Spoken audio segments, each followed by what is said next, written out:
Number 2 in our post-spring top 12 is a team that we have yet to talk about because they are not in a conference. It's an independent, the Notre Dame Fighting Irish. Marcus Freeman coming through in his 4th season in South Bend, obviously with a national championship appearance in his 3rd season. And really kind of, we haven't talked about him yet, but the job that they did last year with all the injuries they had.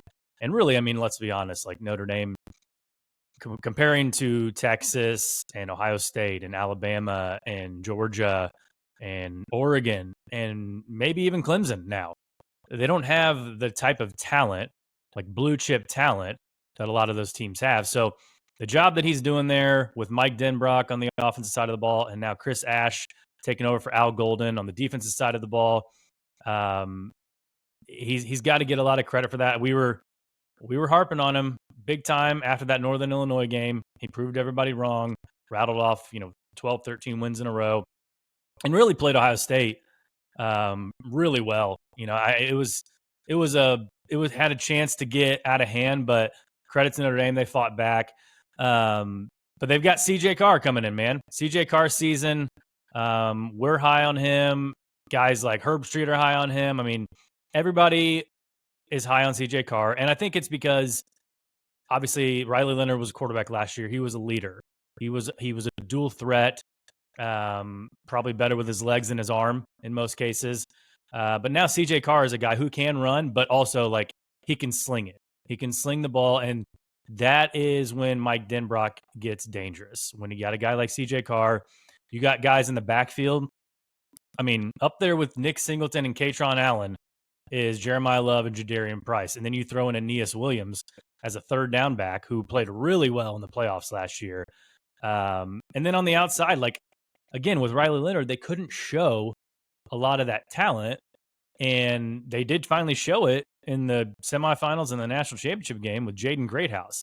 If he can play in the slot, that'll be huge for CJ Carr. They got Malachi Fields to transfer over from Virginia, who Stud. he's flying up the mock draft boards right now. So he's a big target for CJ Carr.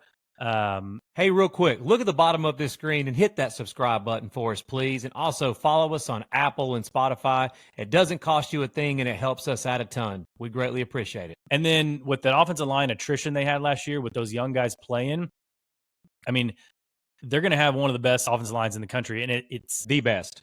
It's proven because guys like Pat Coogan and Sam Pendleton, who played big roles on that team last year, transferred. Like, that's how much depth that they already have on the offensive line.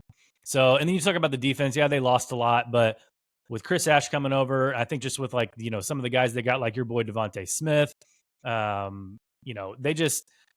always going to be solid on the defensive side of the ball. So it should be a fun year in South Bend once again. Now, we don't talk schedules, but you look at their schedule this year, it's tougher than last year, especially those first 6 games of the season. So it should be fun to watch the Irish this year starting off. Yeah. I mean, Mike Denbrock, you know what we think of him. He is arguably the best offensive coordinator in college football. What he did at LSU with Jaden Daniels and that crew, had the number 1 offense in the country, scoring and total offense. The weapons he's going to have the pieces he's going to have to work with this year at Notre Dame is definitely better than what he had last year. And that team played for the national championship. You just hit the nail on the head with CJ Carr. He is the type of quarterback that can really open up and score a lot of points for your offense with his overall arm talent.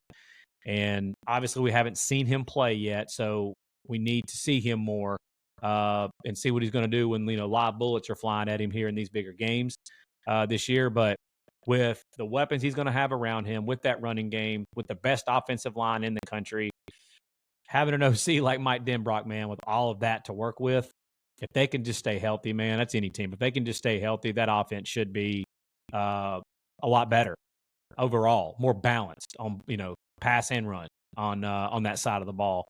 And as long as Marcus Freeman, Notre Dame is one of those teams. As long as Marcus Freeman is the head coach at Notre Dame, I'm not worried about Notre Dame's defense.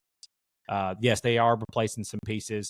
Will they be the number 1 ranked defense in the country or the number 2? I don't know. Their secondary is one of the 2 or 3 best secondaries in the entire country. Mm-hmm.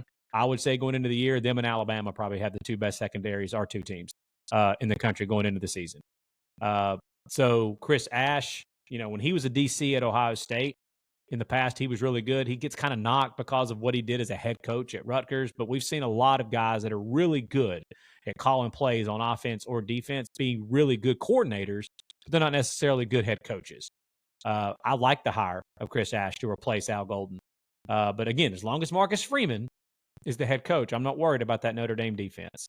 Yeah, I mean, I didn't even mention guys like Leonard Moore, who was a true freshman last year. You got Adon Schuler, Christian Gray, who obviously had a rough championship game, but he's going up against Jeremiah Smith. So I mean, what do you expect?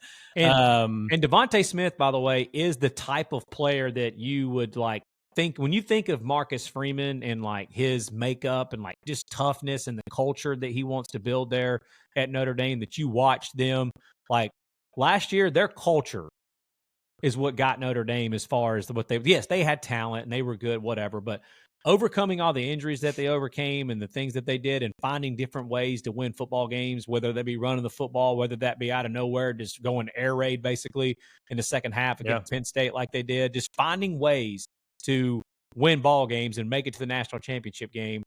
Devontae Smith is that type of player for Notre Dame. He is a dog mentality. Yeah. Tough. But yeah, Notre Dame overall on both sides of the ball, I think they do have more talent than what they had last year.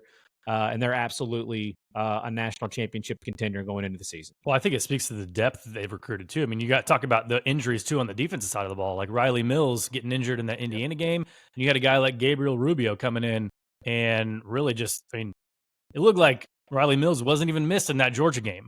And, a lot of the guys got a lot of good playing time last year. So like you said, as long as Marcus Freeman's in South Bend, Notre Dame should be a contender. And now they got a quarterback too. So it'll be interesting to see what the Irish can do this year.